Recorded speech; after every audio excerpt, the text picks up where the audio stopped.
جو ہمارے زیادہ ساتھ ہوتے ہیں نا، غلطیاں بھی انہوں نے ہی کرنی ہوتی ہیں۔ جو آپ کے ساتھ نہیں، انہیں آپ کو معاف بھی نہیں کرنا پڑتا۔ معاف کسے کرنا پڑتا ہے؟ معاف کسے کرنا پڑتا ہے؟ اپنے خادم کو۔ اگر آپ آفیسر ہیں تو اپنے ملازم کو۔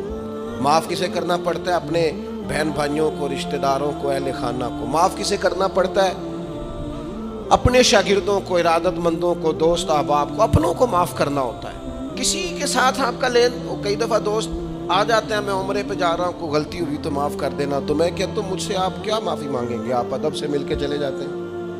جن کے ساتھ آپ کا اٹھنا بیٹھنا ہے ان سے معافی مانگیں۔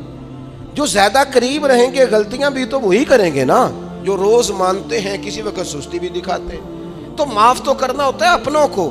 ایک خاص بات کروں آپ سے، بیٹیوں کو معاف نہیں کرنا پڑتا، معاف بہو کو کرنا پڑتا ہے۔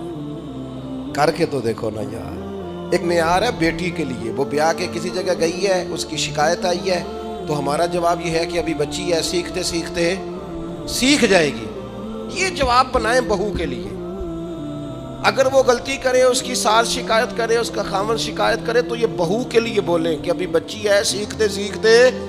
یہ بہو کے لیے بات کریں کہ بچی ہے، سیکھتے سیکھتے۔ یہ بہو کے لیے ضرورت ہے اس کی۔ بیٹی کے لیے تو اس کی ضرورت، بیٹی غلطی کرے تو اس کے وکیل بن جاتے ہیں۔